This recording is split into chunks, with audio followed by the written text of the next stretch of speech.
समुपस्थित सभी राष्ट्रवादी संगठनों के प्रमुख, आरएसएस, विश्व हिंदू परिषद, बजरंग दल, आर्य समाज, जो भी हिंदूवादी संगठन है, उन सबके प्रमुख यहाँ बैठे हुए हैं। उन सबको मैं नमन करता हूँ। वंदनीय मातृशक्ति, धर्म प्रेमी सज्जनों, प्रिय बच्चों, कल मैंने आपको बताया कि ऋषि दयानंद जी महाराज की द्वितीय जन्म शताब्दी वर्ष के उपलक्ष्य में पूरे देश और दुनिया में कार्यक्रमों की श्रृंखला चल रही है और हम सनातन धर्म के प्रचारक जगह जगह जाकर के ये बताने का प्रयास करते हैं कि स्वामी दयानंद जी महाराज ने आकर के इस धरती पर क्या किया और हम लोगों को क्या विशेष सौगात उन्होंने दी। अभी आप लोगों ने गुरुकुल के बच्चों की प्रस्तुति को भी देखा। हमारे चेयरमैन साहब कह रहे थे संस्कारों की बातें। याद रखना, इस धराधाम पर संतों का आगमन अपनी संस्कृति को पुनर्जीवित करने के लिए ही होता है। महर्षि स्वामी दयानंद जी महाराज ने, अन्य जो भी संत महापुरुष इस धरती पर आए, सब ने अपनी संस्कृति को बचाने का काम किया है। आज पुनः हमारी संस्कृति रसातल की तरफ जा रही है। बहुत चिंतन करने की आवश्यकता है। कल जब हम कार्यक्रम देकर के यहाँ से जब जा रहे थे तो वहाँ पर एक मंदिर है रोड पर और वहाँ गरबा चल रहा था। मुझे देख करके बड़ा कष्ट हुआ कि हिंदू कौम बचेगी कैसे, इसकी रक्षा हम कैसे करेंगे कि वहाँ नौजवान लड़के और लड़की आपस में गरबा कर रहे हैं। ये कहाँ की संस्कृति है? सोचने वाली बात। समाज पूरी तरफ से गलत दिशा में जा रहा है। हमारे यहाँ तीज त्योहार के कार्यक्रम होते थे, उनमें लड़कियां अपनी लड़कियों के साथ में नाचा करती थी। ये कोई तरीका नहीं है। ये तो समाज को एक विकृत करने का एक षड्यंत्र चल रहा है। और बहुत सी जगहों में तो ऐसे स्थानों पर विधर्मी लोग आकर के भी अपनी ताक लगाते हैं, लेकिन हम लोग हाथ पर हाथ धर करके बैठे हैं। मेरा निवेदन आप लोगों से है कि संस्कृति को बचाने का प्रयास करो। अपने बच्चों को अच्छे संस्कार दो। यदि बच्चों को संस्कार दिए तो ये धर्म संस्कृति देश बच सकता है, नहीं तो चारों तरफ से आपकी संस्कृति को नष्ट करने का पूरी दुनिया में प्रोग्राम बना हुआ है। टेलीविजनों के माध्यम से, सीरियलों के माध्यम से आज मैं न्यूज देख रहा था तो अजमेर के अंदर एक डॉक्टर ने बैंक को लूटा। आप लोगों ने भी पढ़ा होगा न्यूज में। और वो डॉक्टर था, कोई सामान्य व्यक्ति नहीं। उसने 1000 एपिसोड देखे। 1000 एपिसोड देखने के बाद में क्या किया, उसके दिमाग में, इसीलिए देख रहा था, सर्च कर करके कि किस प्रकार से हम एक बैंक को लूट सकते हैं, दूसरे व्यक्तियों को कैसे बंधक बना सकते हैं। इसके लिए उसने इतनी स्टडी की। अब आप देखो, जब पढ़ा लिखा डॉक्टर इस काम को कर सकता है तो हम इन पढ़े लिखे लोगों से क्या उम्मीद कर सकते हैं। याद रखना, हमारी संस्कृति में संस्कारों का बहुत विशेष महत्व है। आज जो उस डॉक्टर ने वो काम किया, हम उस डॉक्टर को दोष देते हैं कि डॉक्टर बिगड़ गए, लेकिन मेरा मानना यह है कि इसमें डॉक्टर की कोई कमी नहीं है। भाई, आप लोगों ने बचपन से, आप उसी डॉक्टर को तो छोड़ दो, अपना अपना आकलन कीजिए। हम अपने बच्चों को आज क्या बनाना चाहते हैं? आप जितने भी लोग बैठे हैं, मुझे बताइए स्पष्ट रूप से, आप अपने बच्चों को बड़ा बनाना चाहते हैं या बढ़िया बनाना चाहते हैं? क्या बनाना चाहते हैं? क्यों जी, क्या विचार है, क्या प्लानिंग है आप लोगों की? वैसे तो आप लोगों ने टारगेट बच्चों का बचपन से बता दिया होगा, बेटे तुमको डॉक्टर बनना है, तुमको इंजीनियर बनना है, तुमको आईपीएस बनना है, तुमको जज बनना है। ये तो सबने अपने बच्चों को बता दिया होगा। तो वस्तुतः देखा जाए तो हम लोग अपने बच्चों को डॉक्टर इंजीनियर बनाने में लगे हुए हैं, बड़ा बनाने में लगे हुए हैं। बढ़िया बनाने का प्लान हमारे दिमाग में बिल्कुल भी नहीं। अगर आप अपने बच्चों को बढ़िया बनाने का सोचते ना, तो फिर आप अपने बच्चों को सत्संग में जरूर उंगली पकड़ करके साथ लेकर के आए। जब आपके बच्चे गरबा में जा सकते हैं तो सत्संग में नहीं आ सकते क्या? सोचने वाली बात। तो जहां पर संस्कार बच्चों को दिए जा रहे हैं, नई पीढ़ी को, वहां पर बच्चे आने के लिए तैयार नहीं है। हम उनको फोर्स नहीं कर पाते। आपने यदि अपने बच्चों को नहीं संभाला, याद रखना, बच्चा पढ़ लिख करके कितना भी बड़ा बन सकता है, संस्कार विहीन शिक्षा आज के समय में, आज के नौजवान को डॉक्टर तो बना सकती है, लेकिन ये जरूरी नहीं कि वो डॉक्टर बनने के बाद किडनी चोर ना निकले। संस्कार विहीन शिक्षा आज के व्यक्ति को इंजीनियर तो बना सकती है, लेकिन ये जरूरी नहीं कि इंजीनियर बनने के बाद वो घटिया सामग्री से पुल का निर्माण करके ऐसा काम न कर दे कि जिसके नीचे लोग दब करके मर जाएं। ये कोई आप दावा नहीं कर सकते, आप ठेकेदारी नहीं ले सकते। संस्कार विहीन शिक्षा इस देश में इस आज के नौजवान को जज तो बना सकती है, लेकिन ये जरूर नहीं कि वो जज न्याय को ना बेचे। संस्कारहीन शिक्षा आज एक वैज्ञानिक तो बना सकती है, लेकिन ये जरूर नहीं कि वो देश की टेक्नोलॉजी को बाहर ना बेच दे। अगर आप चाहते हैं कि आपके बच्चे अच्छे बने, संस्कारवान बने, डॉक्टर तो बने लेकिन बढ़िया डॉक्टर बने, तो उसके लिए क्या करना पड़ेगा? हमको अपने बच्चों को संस्कारों से जोड़ना पड़ेगा। आज भारत की धरती से संस्कार पूरी तरह से समाप्त होते चले जा रहे हैं। हम बच्चों को दोष देते हैं, मेरा मानना यह है कि बच्चों का इसमें कोई दोष नहीं है, क्योंकि हम आजकल बच्चों के संस्कार कराने ही भूल गए। जब हम खुद ही बच्चों के संस्कार नहीं करा रहे तो फिर बच्चे संस्कारवान कहां से बनेंगे? अच्छा, आप जानते हैं हमारी सनातन संस्कृति में कितने संस्कार हैं? कितने संस्कार हैं जी? 16 संस्कार हैं। अच्छा, आप जितने लोग बैठे हैं, मैं आप लोगों से पूछ लेता हूं कि कितने लोगों ने अपने बच्चों के संस्कार कराए? नहीं कराते। हमारे समाज में 2-3 संस्कार जीवित बचे हैं आजकल, बस। पहला संस्कार कौन सा होता है समाज के अंदर? नामकरण संस्कार, है ना? उसके पहले के संस्कार सारे गायब, खत्म हो चुके हैं। और नामकरण संस्कार कराना हमारी मजबूरी है, क्योंकि बच्चा पैदा हो गया तो बिना नाम के काम कैसे चलेगा? नाम तो रखना ही पड़ेगा इसको। इसलिए आपको विवश होकर के नामकरण संस्कार कराना पड़ता है। और नामकरण संस्कार के बाद में सीधा कौन सा संस्कार होता है? विवाह संस्कार। बस नामकरण के पहले सारे संस्कार छूट गए, नामकरण के बाद के सारे संस्कार छूट गए। बच्चों के संस्कार करा नहीं रहे और बच्चों को दोष देते हैं कि बच्चे तो संस्कारहीन हो रहे हैं। नई पीढ़ी बिगड़ रही है, बच्चे नहीं बिगड़ रहे। बच्चे तो इतने ईमानदारी से अपने टारगेट को प्राप्त करने में लगे हुए हैं। जो भी आप उनको बताना चाहते हैं, बेटा डॉक्टर बनना है, तुमको बड़ा डॉक्टर बनना है, तो वो बहुत मेहनत करके बचपन से एक अच्छा डॉक्टर बनता है, बड़ा डॉक्टर बनता है। डॉक्टर बनने में कमी नहीं है, लेकिन जब वो डॉक्टर बन करके किसी व्यक्ति की, किसी रोगी की बिना बताए किडनी निकाल करके दूसरे को बेच देता है, तो हम कहते हैं डॉक्टर बिगड़ गए। अच्छा, डॉक्टर बनने में तो कुछ कमी नहीं रही उसके, डॉक्टर तो बहुत नंबर 1 का बना है। आपको पता है कि किडनी कहाँ होती है? आपको नहीं पता, लेकिन वो चुपके से निकाल करके बेच भी देता है। अब डॉक्टर बनने में कमी नहीं है। ये जो उस व्यक्ति ने काम किया है कि दूसरे की किडनी को चोरी से बेच दिया, ये जो काम किया है, ये क्यों किया उसने? क्योंकि हमने डॉक्टर तो बनाया, लेकिन डॉक्टर बन करके वो गलत रास्ते पर ना चला जाए, इसकी रोकथाम हमने कुछ भी नहीं की। उसकी रोकथाम होती है सत्संग से, उसकी रोकथाम होती है साधु संतों की सन्निधि में जाने से, माता पिता के द्वारा अच्छे संस्कार दिए जाने से। आज इस समाज के 3 उत्तरदायित्व तो निभाने वाले लोग हुआ करते थे समाज में, लेकिन तीनों ने अपना दायित्व छोड़ दिया है। ऋषि कहते हैं मातृवान, पितृवान, आचार्यवान पुरुषो वेदा। अगर माता पिता और गुरु ये 3 लोग अपने दायित्व को समझ लें तो संसार क्या बिगड़ा हुआ सारा काम, सारा खेल सुधर सकता है। पहली बात, सबसे पहली गुरु कौन होती है? माँ। सबसे पहली गुरु और सबसे बड़ी गुरु। लेकिन आश्चर्य की बात है कि जो खुद सबसे बड़ी गुरु है, वही खुद गुरुओं के चक्कर में घूम रही है, गुरु बनाते घूम रही है। उसको पता नहीं है कि मेरे से बड़ा तो गुरु कोई दुनिया में है नहीं। सबसे बड़ी गुरु माँ। और माँ को बड़ा ओहदा क्यों मिला? कि माँ सबसे ज्यादा बच्चों को संस्कार देने का काम करती है। लेकिन आजकल हमारी माताओं ने अपने बच्चों के मोबाइल के हवाले कर दिया है। माताओं का नियंत्रण बच्चों पर नहीं रहा। बच्चे किसी दिशा में जा रहे हैं, पता नहीं चल रहा है। और माँ के बाद में दूसरा रोल होता है पिता का। ना तो माँ बच्चों पर ध्यान दे रही है, ना पिता बच्चों पर ध्यान दे रहा है। आप लोगों को पता है, ये संतान तो जैसी बनाना चाहें वैसी बन सकती है, लेकिन संतान को बनाने के लिए तपस्या करनी पड़ती है, तब जाकर के संतान, दिव्य संतान जन्म लेती है। आपने रामायण का वो दृष्टांत सुना होगा। भगवती सीता माता जंगल में चली गई, वन में चली गई, वहां लवकुश को जन्म दिया उन्होंने। अच्छा, क्यों गई वन में? भगवान राम ने जब वन में क्यों भेज दिया उनको? ये हम लोग सुनते हैं कि किसी धोबी के कहने से भगवान राम ने सीता माता को घर से निकाल दिया और वो जंगल में चली गई। ये सारी बातें निराधार हैं, इनका कोई औचित्य नहीं।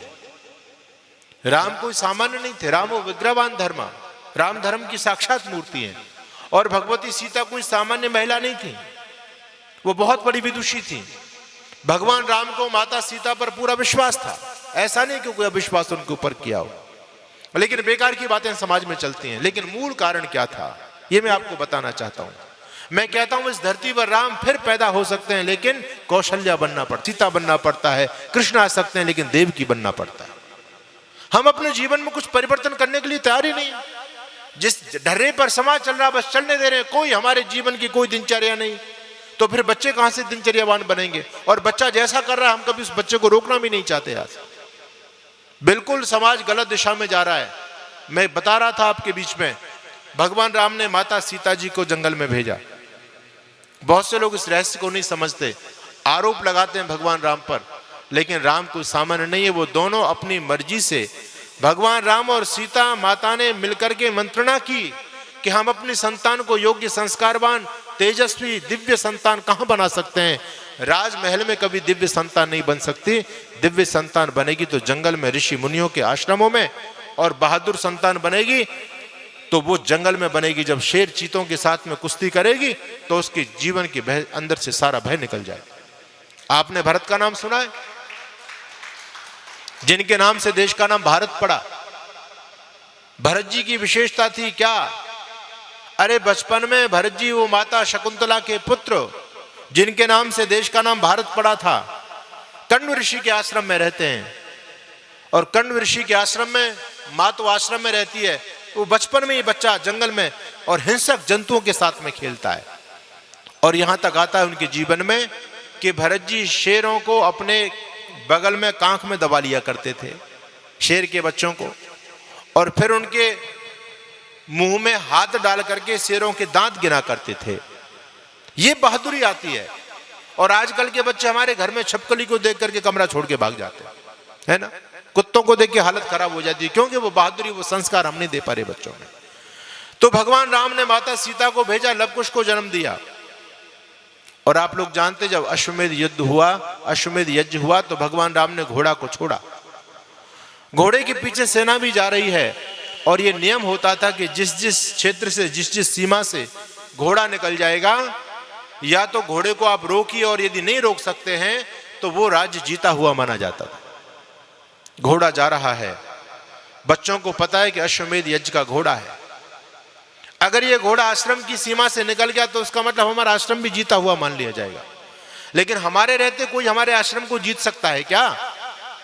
दोनों बच्चों ने घोड़े को पकड़ लिया, और घोड़े को पकड़ लिया तो पीछे सेना चल रही थी। उनका, ए मुनि के बच्चों, इस घोड़े को छोड़ दो। लेकिन बच्चे कहते नहीं छोड़ेंगे। अगर हमने घोड़ा छोड़ दिया तो हम हारे हुए माने जाएंगे। हम अपने आश्रम को हराना नहीं चाहते। हमारे रहते आश्रम की जमीन कैसे कोई जीत सकता है? कौन राजा ऐसा कौन हो सकता है? अगर जब तक हमारे शरीर में दम है, हमारे साथ युद्ध करना पड़ेगा, उसके बाद घोड़ा छूट सकता है, बाकी नहीं छोड़ने वाले। आप लोगों ने, सबने रामायण को देखा है, सुना है कि बड़े बड़े महारथी आए दोनों बच्चों से युद्ध करने के लिए, लेकिन सारे के सारे धराशायी होते चले गए। लक्ष्मण जैसे बलशाली, बड़े बड़े पराक्रमी, हनुमान जी जैसे भी पराक्रमी, सबको बंधक बना लिया गया। आखिर अब की बार केवल बचे हैं तो राजा भगवान श्री राम बचे हैं। बच्चों को पता चला कि अब की बार स्वयं महाराज राम युद्ध करने के लिए आ रहे हैं, तो बच्चे बड़े प्रसन्न हुए। उन बच्चों को नहीं पता था कि ये राजा राम आपके, हमारे पिता हैं। उनको ये तो पता था कि राम हमारे पिता हैं, लेकिन वो ये नहीं जानते थे कि ये जो अयोध्या के राजा हैं, नरेश हैं, यही हमारे पिता हैं। क्योंकि बच्चे तो ये समझते थे कि यदि हमारे पिता राजा होते तो हम जंगल में क्यों रहते। उन बच्चों को रहस्य पता नहीं है अभी। लेकिन जब भगवान राम आते हैं तो दोनों बच्चे तैयारी कर रहे हैं कि अब आज तो साक्षात भगवान राजा राम से हमको युद्ध करना पड़ेगा। अयोध्या के राजा घोड़ा को छुड़वाने के लिए आएंगे तो हम युद्ध करेंगे। जब महर्षि वाल्मीकि को पता चला, उन्होंने कहा ये तो अनिष्ट हो जाएगा, आज तो सारी बात बच्चों को बतानी पड़ेगी। महर्षि वाल्मीकि कहते हैं, बेटा ऐसा मत करना, राजा राम पर आप धनुष मत उठा लेना। क्यों मुनिवर, ऐसा क्यों गुरुवर? कहते हैं, बेटा आप नहीं जानते वो तुम्हारे पिता हैं। बोले अच्छा, ये हमारे पिताजी हैं? बोले हाँ। अरे आपने हमको बताया नहीं? बोले आज बता दिया तुमको। तो छोटे छोटे बच्चे कहते हैं, गुरुजी हम धनुष तो नहीं चलाएंगे, लेकिन पिताजी से कुछ बात जरूर पूछेंगे। मुनि जी ने कहा, महर्षि वाल्मीकि ने कहा, बेटा क्या पूछोगे? बोले ये तो उन्हीं से पूछेंगे। आखिर जब भगवान श्री राम आए, दोनों बच्चों ने प्रणाम किया और कहा, पिताश्री एक बात बताओ, आप तो बहुत बड़े राजा थे, इतने बड़े राजा होने के बावजूद आपने माता सीता को घर से बाहर कर दिया। अरे यदि मेरी मां से कोई गलती हो गई होती तो आप इतना बड़ा राजमहल था, किसी कमरे में रहकर के अपना जीवन का गुजारा कर लेती, वो आपने उसको जंगल में भेज दिया।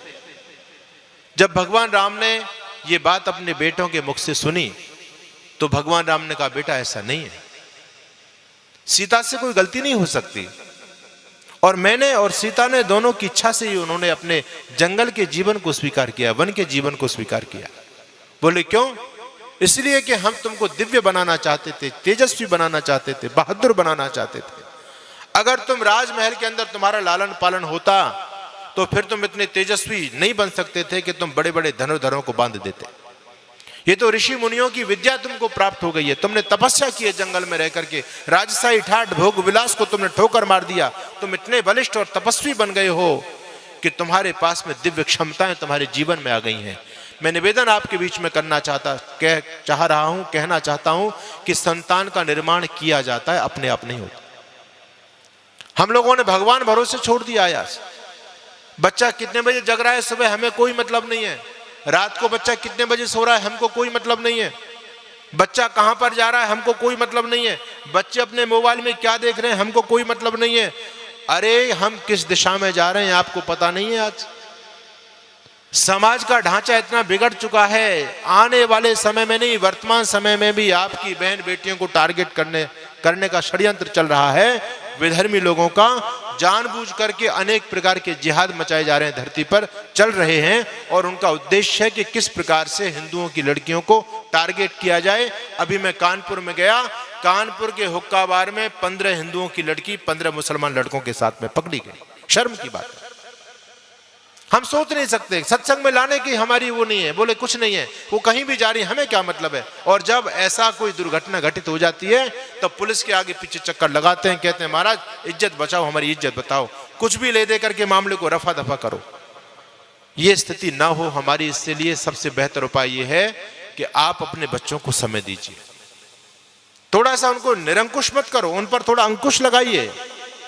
कितने बजे आपके बच्चे सो रहे हैं, कितने बजे जग रहे हैं, कहां जा रहे हैं, क्या देख रहे हैं, मोबाइल में क्या कर रहे हैं। अरे आप पिता हैं, आप अभिभावक हैं, आपका ये दायित्व होता है। अगर इतना नहीं कर पाएंगे तो पीढ़ी बिगड़ती चली जाएगी। तो निवेदन मैं आप लोगों से करना चाहता हूं कि हम स्वयं बदलें, अपने परिवार को बदलें। यह राष्ट्र की सबसे बड़ी सेवा है। पहले अपने जीवन में हम परिवर्तन तो लेकर के आए। पहले यहाँ पुराने लोग बैठे हैं, इनसे पूछो कितने बजे जगते हैं तो कहते हैं हम सुबह जल्दी 5 बजे 4 बजे जग जाते हैं, और उनके बच्चे आज पोते 7-8 बजे तक सो रहे हैं। कहां जा रही है हमारी मान्यताएं? धीरे धीरे संस्कृति का ह्रास होता चला जा रहा है। आज हमारे बच्चों के गले में जनेऊ नहीं है, हमारे बच्चों के सिर पर चोटी नहीं है, हमारे बच्चों को गीता के 5 श्लोक याद नहीं है, 5 क्रांतिकारियों के नाम याद नहीं है। जो विदेशी, जो बॉलीवुड के भाड़े संस्कृति को मिटाना चाहते हैं, उनकी तो पूरे की पूरे वंशावली हमारे बच्चों को याद है, अनेक फिल्म के डायलॉग्स याद हैं, अनेक फिल्म के गाने याद होंगे, लेकिन क्या आपके बच्चों को गीता के श्लोक भी याद हैं? क्या वेद के मंत्र भी याद हैं? क्या आपका बच्चा कोई भजन सुना सकता है ईश्वर भक्ति का? क्या आपका बच्चा सुबह उठ करके गायत्री का जाप करता है? कहां हम जा रहे हैं, किस दिशा में हम जा रहे हैं? धीरे धीरे यही मामला चलता रहा तो हम अपनी संस्कृति को खो देंगे। इसलिए मेरा निवेदन आप लोगों से यह है कि अपनी संस्कृति को बचाओ। अगर ये संस्कृति बचेगी, भारतीय संस्कृति दुनिया की महानतम संस्कृति है। ये संस्कृति है तो दुनिया पर मानवता जीवित है। अगर ये संस्कृति खत्म हो गई तो दुनिया से मानवता ही मिट जाएगी। मैं पहले भी देखता था और आज भी देखता हूं। अभी मैं कुछ समय पहले मेट्रो में यात्रा कर रहा था, मेरी फ्लाइट से मैं आया तो मैंने मेट्रो पकड़ी और मैंने देखा मेट्रो जैसे ही चली तो एक माताजी थोड़ी विलंब से आई, गेट तो खुल गया, वो खड़ी हो गई, बाकी सारी मेट्रो की सीटों पर लोग बैठे हुए थे।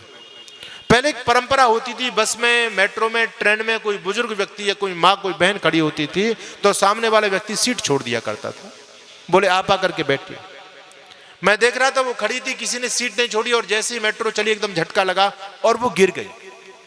गिर करके वो जैसे उठी, उन्होंने अपने आप को संभाला। इतने के बावजूद भी कोई व्यक्ति, वहां नौजवान भी बैठे हैं और ठीक ठाक, ज्यादा बुजुर्ग नहीं है, नौजवान लोग बैठे हुए लेकिन वो अपनी सीट छोड़ने के लिए तैयार नहीं है। कोई इतने संस्कार नहीं है किसी के अंदर कि माता जी मैं खड़ा हो जाऊंगा, तू मेरी सीट पर आकर के बैठ। आखिर मैं दूर से उठ करके आया और मैंने कहा माता जी आप आइए, आप इस सीट पर, मेरी सीट पर जाकर के बैठिए। खैर एक नौजवान, जब मैं खड़ा हो गया, मैंने अपनी सीट देनी चाहिए तो एक नौजवान उठ करके आया, कहता है नहीं स्वामी जी आप तो बैठो, मैं इस माँ को अपनी सीट पर बिठा दूंगा। मैं कह रहा हूं ये समाज किस दिशा में जा रहा है, बिल्कुल संस्कारहीन होता चला जा रहा है। तो ये जो सेवा के संस्कार, समर्पण के संस्कार, राष्ट्रभक्ति के संस्कार जो हमारे खून में बुजुर्गों के द्वारा दिए जाया करते थे, उन संस्कारों का कहीं ना कहीं आज अभाव दिखाई दे रहा है।